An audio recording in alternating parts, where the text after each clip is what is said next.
In this assignment, I will be discussing the overview of assistive technology. Assistive technology, AT, is available to help, aid, and support individuals with many types of disabilities. It can be from cognitive problems to physical impairment. It all started with the Tech Act, which promoted awareness and access to assistive technology devices and services. It covers individuals with disabilities of all ages, all disabilities, in all environments. Early intervention, K-12, post-secondary, vocational rehabilitation, and so much more.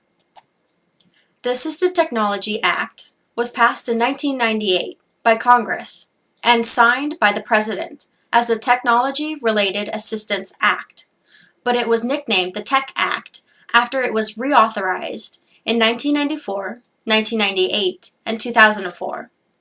Assistive technology enables children with disabilities to participate fully in all aspects of life, home, school, and the community. This allows them to be included as any other person. Currently, there are around 15.6 million individuals in the United States alone that use at least one type of assistive technology device. So when we talk about assistive technology device, we also need to incorporate assistive technology service. So, what is an AT device? According to NICHCY, which is short for National Dissemination Center for Children with Disabilities, an assistive technology device is any item, piece of equipment, or product system that has been modified or customized to increase, maintain, or improve functional capabilities for individuals with disabilities.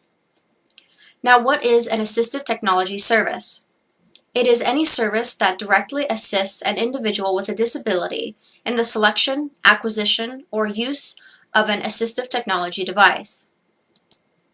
Name at least 3 items that could be considered AT and describe how those devices could support a student with a disability in the classroom. There are low, medium, and high technology assistive devices. The low AT devices comprise of pencil grips, Post-it notes, slanted surfaces, raised line paper, highlighting pens and tape, covered overlays, and tactile letters. For instance, the raised line paper provides visual and tactile feedback to students so that they can write between the lines. Additionally, it accommodates a student in improving their handwriting. Another is the highlighter pens and tape, which can help a student by drawing attention to new vocabulary words or important points in their book or notes. There are also medium tech assistive devices that include lights, buzzers, portable word processors, portable keyboard, talking calculator, CD players, tape players, American Sign Language software, and electronic organizers. For instance, the portable keyboard will allow a student to write notes, complete assignments, and/or turn in their assignments remotely. And finally, there are high-tech assistive devices.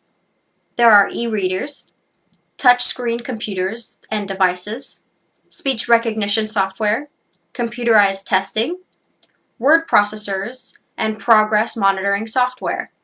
For instance, the speech recognition software is a communication device enabling a student to effectively communicate. What are 2 reasons why it is necessary to consider AT for students with disabilities? It is necessary to consider AT for students with disabilities because without the benefits of AT, many students will continue to struggle academically. Instead, it increases a student's opportunities for education, as well as social interactions, and even later on, a potential for meaningful employment. It supports a student's participation in learning experiences in the least restrictive environment. For instance, having a desk that raises or lowers for a student in a wheelchair can make all the difference in them being able to complete assignments more effectively. In addition to helping academically, the use of AT devices will allow students with disabilities to participate in the general education setting and curriculum. This will give the students the greatest extent possible and facilitate the students meet the students in meeting their IEP goals. So basically, giving multiple ways to do their work and meet their goals. Using AT devices can empower students with disabilities by providing them with confidence, not only within the classroom, but extracurricular activities inside and outside of school. Why is it important to consider both AT devices and services? It is important to consider both AT devices and services because just knowing about the devices is not enough. They go hand in hand with one another. AT devices can be complex and difficult to use, so educators need to know when AT is working or not, and how to train a student on the use of the particular device.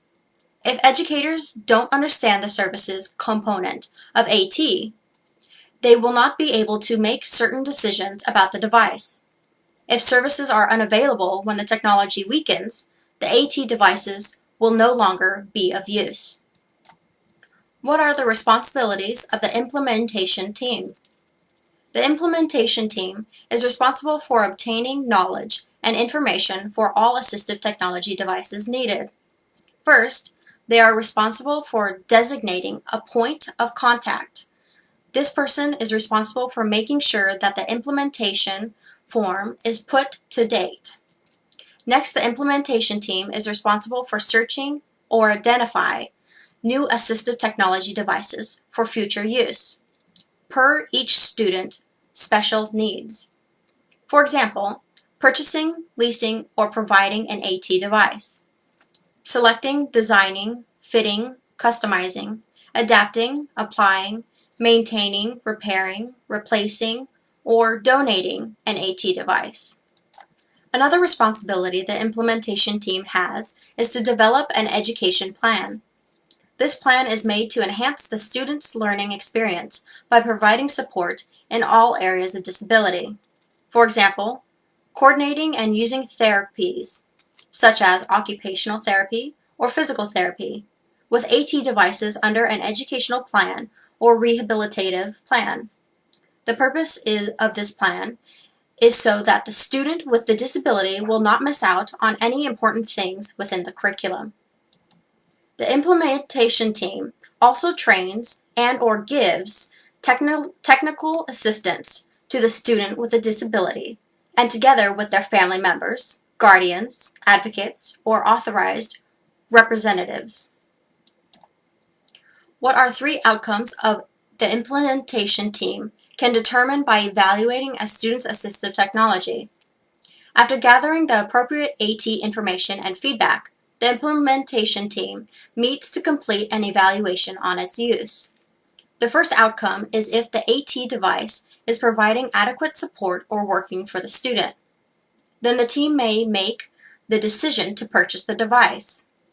Now, if it is determined that the AT device is not providing adequate support for the student, then essentially measures need to be taken to determine the cause of the poor results. It may be because additional training is necessary, or it is mismatched. But it is important that the team determines what the cause of the AT is. The third outcome would be a product adaptation is needed. If the AT devices does not provide enough support for the student, so there may be a need for a new device.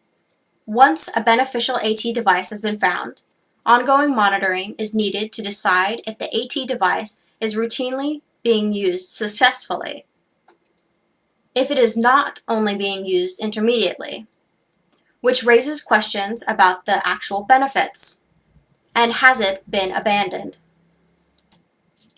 What 4 types of information should you gather ahead of time to contribute to the discussion of the student's AT needs at the IEP meeting?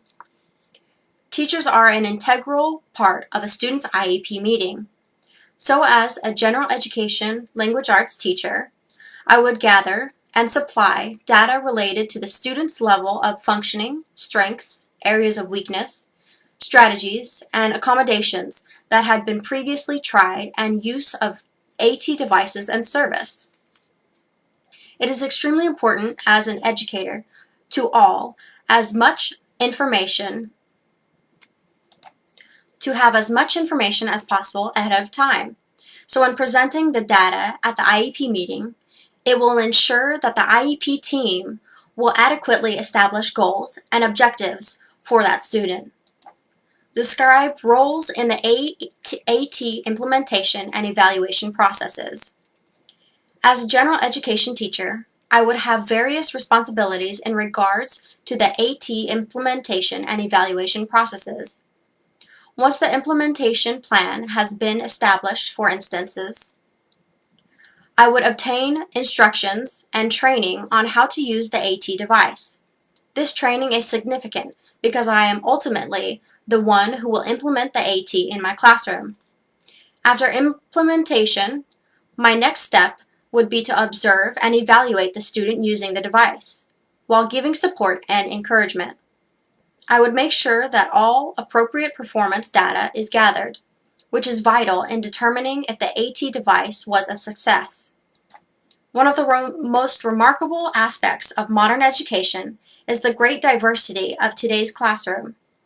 Thanks to mainstreaming and inclusion policies, students of all disabilities, all abilities, study in all classrooms, from kindergarten through college, even when they have physical, psychological, or cognitive disabilities. Thankfully, educators today can implement many new assistive technology devices for their students, making the curriculum more accessible for students with disabilities.